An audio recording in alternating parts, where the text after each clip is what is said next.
வாழ்க வளமுடன். குரு பார்வை கோடி நன்மை தரும். அது எப்படின்னு பார்க்கலாமா? ஒரு முறை ஜோதிட கலையின் குருவான பிரகஸ்பதி கிட்ட தெய்வீக சாஸ்திரத்தை படிப்பதற்காக சந்திரன் போறான்.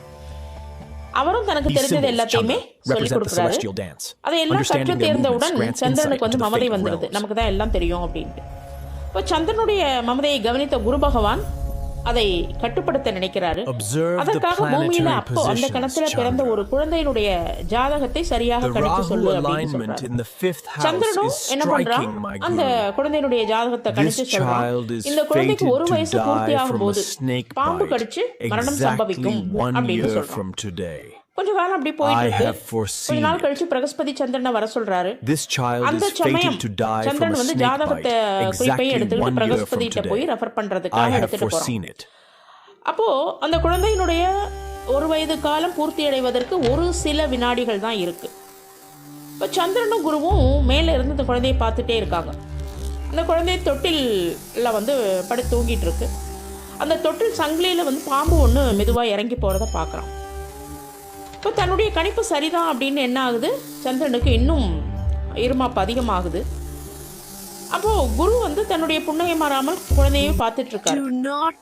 அப்பதான் அந்த எதிர்பாராத சம்பவம் நடக்குது. திடீர்னு கண் விழிச்ச குழந்தை என்ன பண்ணுது, வளவளன்னு ஏதோ மின்னிட்டு இருக்கே அப்படின்னு சொல்லி ஒரு புது மாதிரியான விளையாட்டு ஜாமா அப்படின்னு அந்த மகிழ்ச்சியில ஆரவாரப்படுது, கையும் காலையும் அசைச்சு குதிக்குது.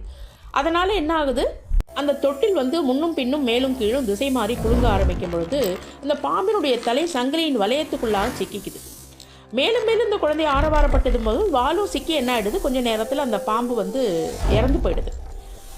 அந்த இறந்து போன அடுத்த கணத்தில் என்ன ஆகுது, அந்த குழந்தைக்கு 1 வயது காலம் பூர்த்தி அடைஞ்சு 2வது வயதை தொட்டுடுச்சு. இப்போ அந்த குழந்தை சாகலை, பாம்பு இறந்து போச்சு. இதை பார்த்துக்கிட்டு இருந்த சந்திரனுக்கு ஒரே ஆச்சரியம், எப்படி இது நடந்ததுன்னு மறுபடியும் ஓலைச்சுப்படி எடுத்து பார்க்குறான். கணக்கெல்லாம் சரியாக தானே இருக்குது, இப்போ குரு பார்வை கூட இல்லையே, இது எப்படி நடந்தது அப்படின்னு சொல்லி குருவை பார்த்து கேட்குறான். அப்போ குரு பகவான் சொல்றாரு, ஜாதகத்தில் குரு இல்லாட்டி என்ன, அதான் நான் நேர்லயே இப்போ பார்த்துட்டு இருக்கேனே, எப்படியே மரணம் சம்பவிக்கும் அப்படின்னு சொல்றாரு. அதை கேட்டுட்டு சந்திரனுடைய கர்ப்பம் அழிஞ்சு குருவை வணங்குறான். இப்போ குரு இருந்து கொடுப்பதை விட பார்த்து கொடுப்பது அதிகம்.